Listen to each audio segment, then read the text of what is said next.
As someone who just loves the practicality of owning a half-ton truck and not having, too large of a truck for different practical applications, looking at half-ton towable travel trailers, especially this new Brinkley Model I 235, that are really high quality and very nice, is really exciting to me to have more options in the half-ton towable space. So let's go take a look, come on.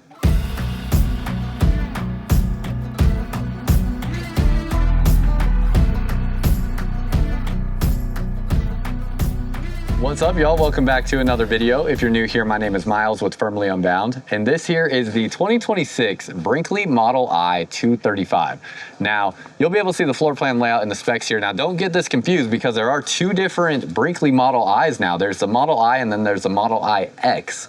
This here is in the Model I series, which is the higher end, more feature packed, but still lightweight travel trailer series from Brinkley. So really cool what they're doing here. It's a pretty common floor plan arrangement actually that we're seeing here, but you can see it comes in at under 7,000 pounds at just almost about 6,900 pounds, 8,500 pounds just about fully loaded with just a 610 pound hitch weight and just 26 feet 11 inches.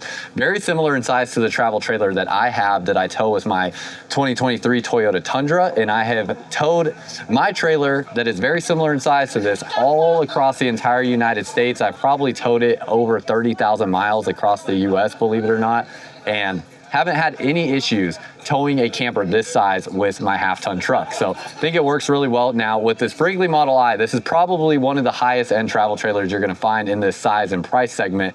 Really the only way you're gonna get much better than this is to go up to something like an Airstream, for instance. This is really, really nice. You have the two 30-pound propane tanks up front, power tongue jack and spot for your batteries. New molded fiberglass front cap here.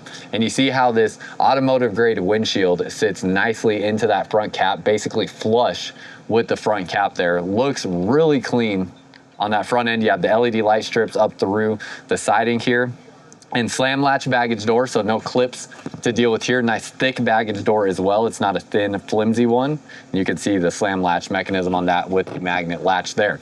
You have an automotive grade aluminum siding on this travel trailer, so it's not your typical, what would it be? It's not your typical fiberglass siding, and then you do have Azdel composite interior and exterior sidewalls. As we come down underneath here real quick, you have electric stabilizers on this travel trailer, LED lights up underneath the travel trailer, propane quick connect line, an ABS system, and then you're going to have a road armor suspension system on here that gives you 6 inches of travel. So everything about this, very, very impressive. Basically getting all of the top end equipment that you could ask for. You have a privacy shade already installed on the entry window. You have your screen assist, so you can hit this with your elbow as you're exiting, the screen shot that will close the screen door behind you on its own, and you have a screen defender on here, which is basically a metal protective guard. If I could get back to show you, I don't know if I can get there, but on the other side of this, there's a metal guard there to protect that screen door. You also have a friction hinge door, so it will prevent the door from swinging into the sidewall. Nonetheless, they still give you a rubber pad here to protect from that. And then with that friction hinge, you also have a magnet latch here to catch that door and hold it open. As we go inside, again, pretty common layout, but they add their Brinkley touches in here. One thing that must always be said is Brinkley truly is going to have one of the best fit and finish elements that you'll find inside of any RV. So when you look at things like your slide out fascias, your wood framing around the windows, no staple holes, no nail holes in anything. It all looks very clean, very well done. And it's not going to be one of those RVs that you go into and see any sort of glaring cosmetic issues that are just eyesores. Everything looks really nice. One of the most innovative things that they've done here is this desk system that is a retractable desk, very wide, and you can see how it slides out like that. So you get, whether you need a dining table or a desk to sit at, you have this arrangement here. Another innovative thing that they've done is underneath the bed, because this is a Model I with the drop frame up front, you can fit your chairs down underneath here under the bed. Great storage spot for them, but you do have more traditional style dining chairs instead of like a bar stool, for instance, to sit here around this table, and they store under this spot. You have a spot here to hang clothes, so those can drop down and basically hang down into this area. Some shelving and a laundry basket all underneath this bed, and two little, nice little doors there. They kind of give it a unique look here underneath the bed. Have a nice mattress as well. This is going to be a thicker, looks like it's about a 9-inch thick bamboo mattress on that, so definitely nicer than what you normally see. Coming back to the table, you have a little bit of storage here that extends out, and then this basically just lift it up and push it back in. It retracts right back in kind of on its own, and you just guide it back. And that's it. It's that simple. I have an electric fireplace here, nice heat source for you. Sit back in the recliners, and you have a huge TV for this size travel trailer. I can't think of another travel trailer with this floor plan layout that's giving you a TV that large. That looks like that's about a, gosh, somewhere between a 45 to 50 inch screen TV. I just can't tell exactly what the size is, but nonetheless, it is a massive TV for the space. So kind of curious going away from, you know, it seems like they could have done the kind of projector style TV in the window with the frosted window like we've seen in the past. And seems like we're going away from that here in this model, giving you more of a traditional, just huge TV there. Real quick around the bedroom space, you have your wardrobe storage on both sides of the bed. You can see again these little rubber pads anywhere they have spots where something might touch another thing to prevent any damage from occurring. So just all those extra little steps being taken by Brinkley. Got your storage cubby back here, a little bedroom nook with a reading light there. Same thing on this side, and you do have a flip up storage compartment right there that you can get to as well. Have your storage space up through here. And then same storage all along this side.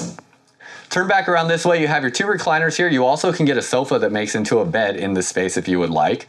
And it is prepped to add a subwoofer behind the sofa if you wanted to. That is pretty neat. With this recliner setup, you do have the set in place armrest, so no cuddling going on with these recliners. You got a permanent separation right here, but nonetheless, again, great view of your environment and your TV from sitting at this set of recliners. And then also, I would bet, yeah, it is on a swivel mount, so you can swivel this around and see it from the bedroom or from the bed area as well.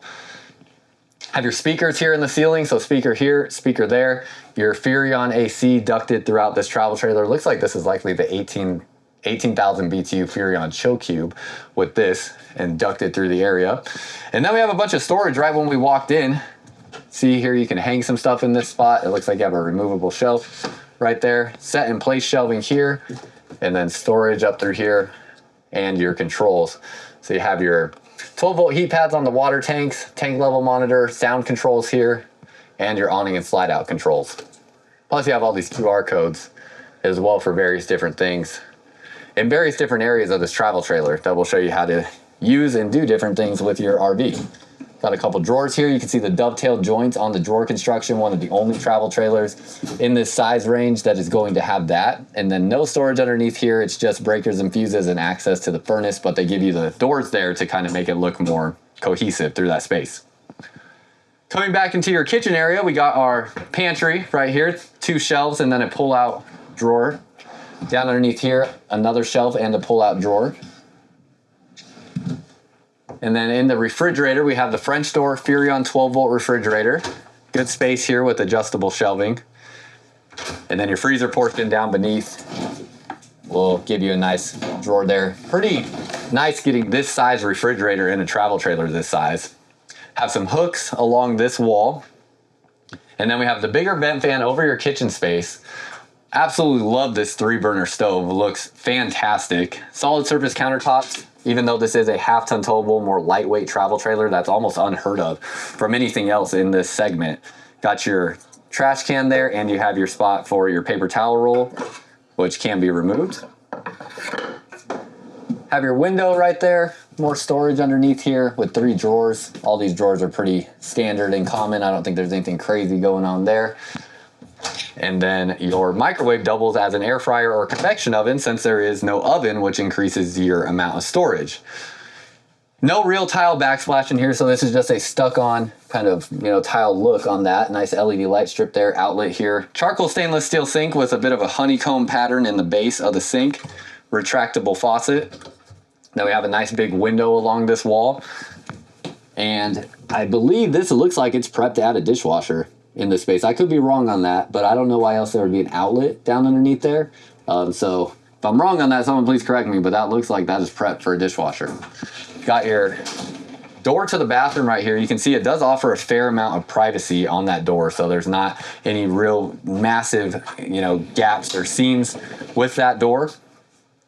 Last couple bit of storage too, I forgot to go over this because that looks like it'd be storage, but it's actually not. And then you have your 2 drawers right here. You can see your tire pressure monitoring system has the cover for the sink as well. And your remote control for your AC system, which this is kind of cool. It has a follow me mode. So like for instance, if you want to make sure if you have this set at like 65 degrees or 68 degrees or whatever, and you want to make sure it's reading the temperature from where you're laying at in the bed, hit this follow me button, take this controller over to the bed area, and it will use the controller as a thermostat for you.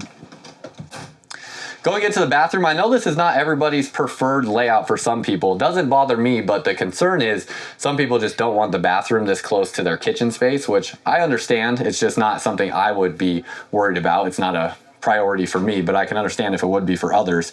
You have a porcelain foot flush toilet. Nice little laundry hamper spot here. You can see even dovetail joints along the construction of that. Got some closet storage there or some linen storage. Have some hooks here that drop down to hang different things. And then some shelving underneath your countertop material. This is a wrapped countertop here in the bathroom, so not a solid surface countertop here. Have that charcoal stainless steel looking sink with a brushed kind of light gold faucet on that and some storage underneath here. Have the nice big mirror, not quite a full body mirror setup, but it's like a 3/4 body mirror setup. So one thing that is missing in this travel trailer that it would need to get my wife's stamp of approval is some sort of full body mirror in here, which we do not currently see anywhere. Could have done it on this wall right here. So if I was designing this travel trailer to fit all of my wife's needs, would be a mirror right here in this area so that we could get a full body mirror. But nonetheless, ceiling height in here is not bad though. You have a molded fiberglass 1-piece shower, almost again, something that's unheard of in this segment of travel trailers. Almost everything has a plastic 2-piece shower. And when I step into the shower here, you can see the ceiling height is good for about, I'm standing about 6'2", so that's probably good for about 6'4", maybe 6'5". I would have to duck a little to get under this shower head, but there is the body sprayer here as well, or the wand. And then you have some shelving through here and another little shelf there. But pretty much unheard of to have a molded fiberglass 1-piece shower in a travel trailer this size. Coming back out this way, as we go back out into the living area, very curious your thoughts, what you think about this floor plan layout. And as we go step outside, talk about a couple other things real quickly. Have the composite steps here, so a solid step, but matches the aesthetic of the outside a little bit better. And then we have electric stabilizers here. I believe we already touched on that. Prep to add a backup camera, 200 watts of solar on the roof, 3-year seals and seams warranty package on all of the seals and seams on this travel trailer RV. Tankless water heater. It looks like a 30 amp, or is this a 50 amp connection? Right here, 50 amp connection. Wow, nice 50 amp connection on this smaller size travel trailer. I expected to have a 30. Spot here to store a sewer hose. You have your gray tank and black tank dump valves here for the bathroom and kitchen sink. And you can see the lighting underneath there as well. Through frame rack and pinion style slide out mechanism, and they're using rivets on the back end of these connections here, which a lot of other brands will use screws that you can just see the screws sticking out. So pretty nice system with that too, that looks much cleaner and more cohesive and just less of an eyesore as well. And then we come over here, you have your Nautilus water management system. You have your extend and retract for your stabilizer legs down through here. Access panel to your water lines. You can see all the brass fittings on the water lines there, and you have a little bit of heat ducting as well. And you have access to your water hose reel, which is back through here, so that extends out from this space there, as you can see. And you'll have a, I believe it's about a 50-foot water hose coming out of that portion. Have your 30 amp solar charge controller mounted up on the aluminum framing, LED light strip through the space. And see right here, the exact weight on this unloaded is 7,124 pounds. Gross vehicle weight rating is 8,495 pounds with a 1,313 pound cargo carrying capacity. So just a beautiful looking travel trailer. Everything about it is about as good as you could ask for. Oh, it also has this Demco easy latch system here on the tongue jack. So everything I hear about that is an awesome, very easy system to use, but I haven't got to personally use it myself yet. But nonetheless, oh, a couple things out here too. Battery disconnect switches, water connections there. Prep to add an inverter if you want to add an inverter to start running more components on this RV from your battery power. and that is just about everything. Awning covers almost the entire length of the travel trailer, and then very curious your thoughts. Let me find an idea of about a price on this travel trailer for you, and then we will get you on your way. MSRP on these is right about 71,000 or so. So my thought is the sales price on this is likely going to be in that mid to high $50,000 range. It's kind of what I'm thinking. I could be a little off on that. It might touch into the $60,000 range, but I'm not 100% certain. That's all I got for y'all. I appreciate you watching. Let me know your thoughts, and until next time, live firmly unbound.